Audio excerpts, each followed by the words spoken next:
Hi to everyone. Today we are going to deal with the poem An Elementary School Classroom in a Slum. Let us look at the various symbolisms used by him in this poem. At least some we will discuss here. Symbolism of a white feather. Finding a white feather is a symbol that your angels are near. A white feather is the most common of the signs sent from the angels in the heaven according to Christian mythology. And a white feather is a symbol for faith and protection. And thus finding one of their feathers means that there is a message of flight and freedom. So that's why he's using the imagery of white.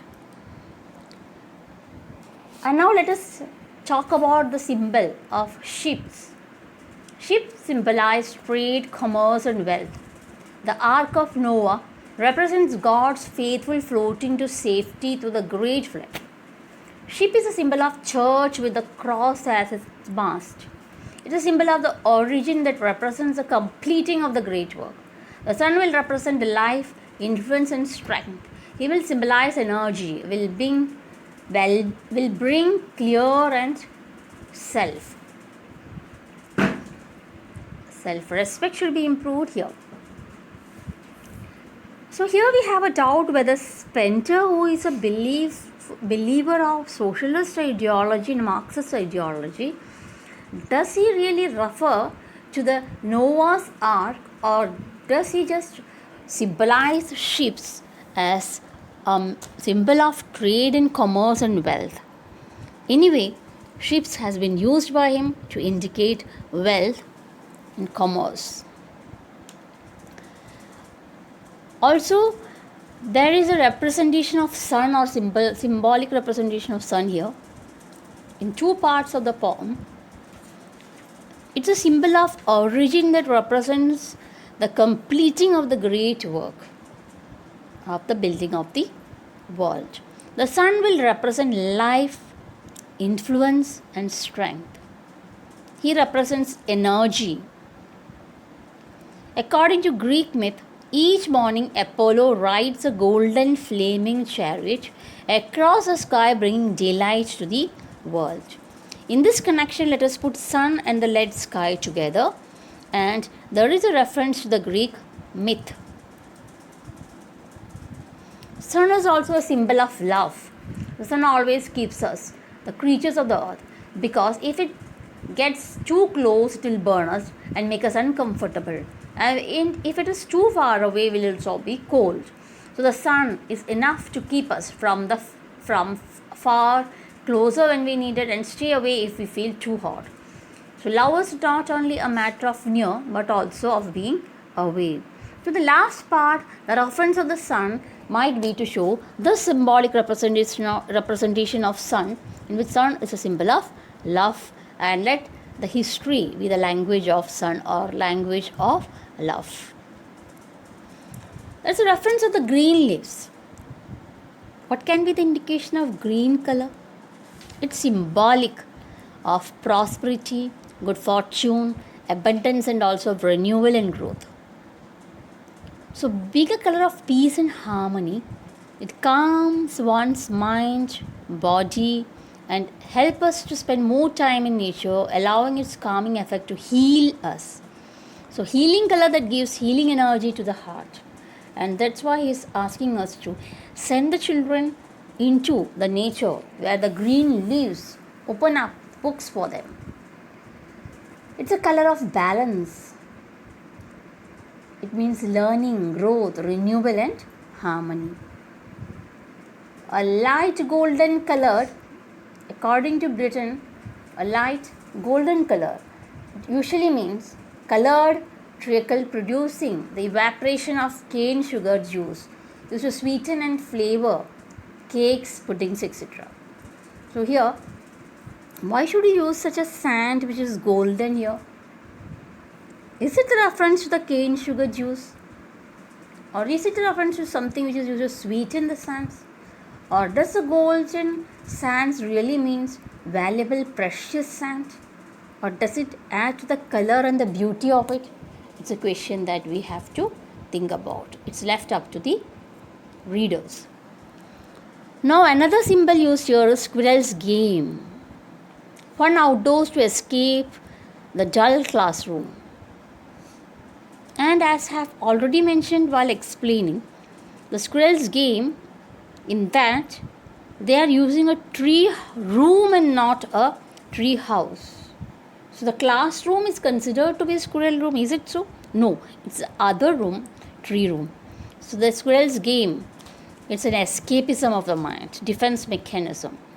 Civilized dome is also a symbol, and it shows a civilizational progress under architectural beauty. While saying riding all cities, human quality is attributed to it, and it is personification. The figure of speech is personification. The poet has really added decorations and beauty with symbols and imageries and figures of speech. Metaphors are used throughout the poem. Indirect comparison, that is a metaphor. So here look at the way he is using gusty waves.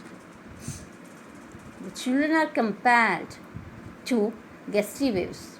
Those children are strong people or belong to a strong or wealthy people. They are called gusty waves, and far from them the children are presented. Look at the imagery when he says, or the metaphor when he says, the future is painted with a fog.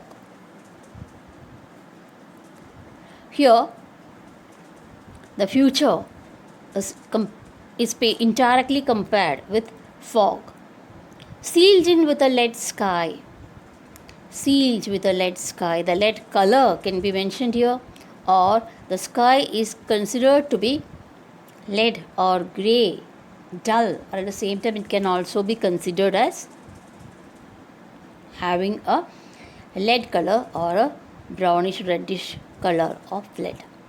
Star of words. The words are compared to stars, and again it is metaphor. From fog to endless night. Mornings are compared to fog, hence again metaphor. Where skins peeped through by bones. They are wearing skins. Their body is having skin. They are skinny. That's indirect comparison is used here. Let their tongues run naked into the books. The tongues cannot run here. So both personification is there, it's also a metaphor. Whose language is the sun. The sun is indirectly compared to a language, or language is indirectly compared to the sun over here, hence it is a metaphor. There are similes used. Direct comparison. Like rootless weeds. Children are compared to rootless weeds. Like bottle bits on the stones. Their lives are compared to bottle bits. These windows that shut upon their lives like catacombs. Windows are compared to catacombs. They are shutting down their life. Imageries are used here. Lots of imagery. Images. We have pun also in this. Look at the pun while he is using the word reciting. The boy is reciting the lesson, or the boy is reciting the gnarled disease which he has inherited from the father. Sour cream. It can be the neglected walls which is having dirty color, or it can be sour dreams of the child. Lead sky. A sky which is completely polluted with fumes, or other way, it is lead sky which is grey in color. Open-handed map.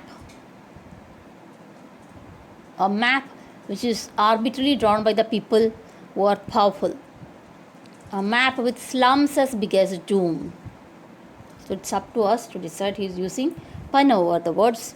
A word is having more than one meaning, it is called pun. Fog is bleak and unclear. The fog is used for both.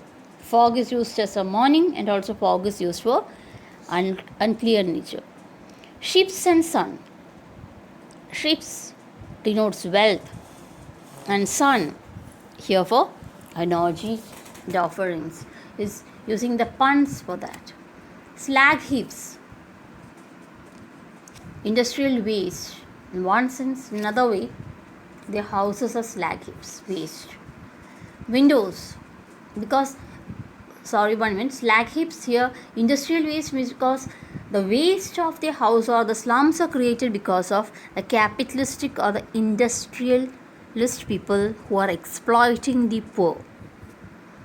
Windows of the slum classroom do not open to the opportunities.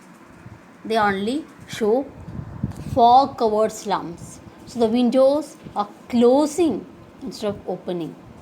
Green fields and gold sand. Green fields, here color symbolic explanations have been given above. So I hope you have gone through it and would be understanding that.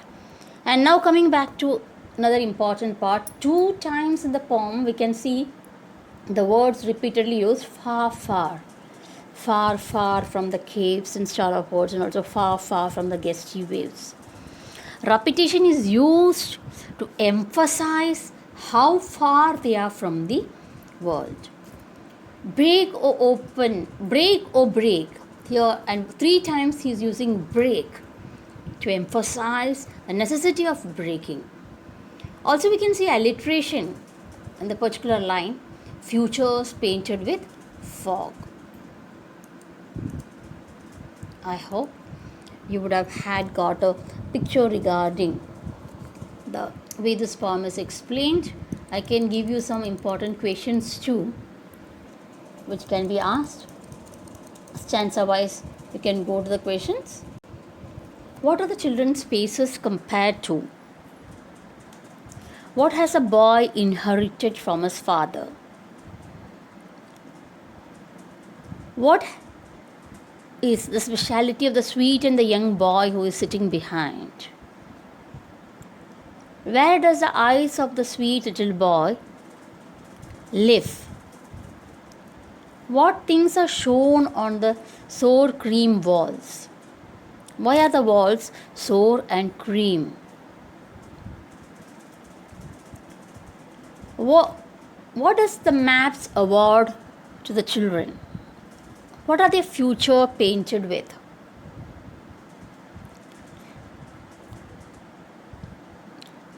Why is Shakespeare wicked?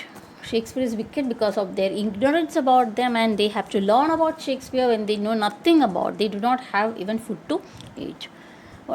The map, why is it a bad example? Can be another question. Map is a bad example because it's not showing them the world that they have or they really possess.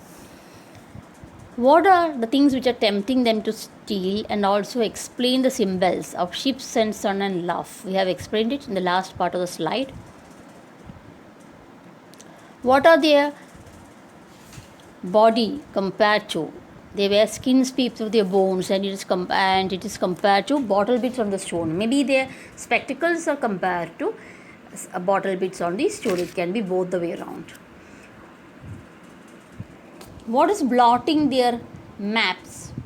Their maps are blotted with slum which are as big as dome.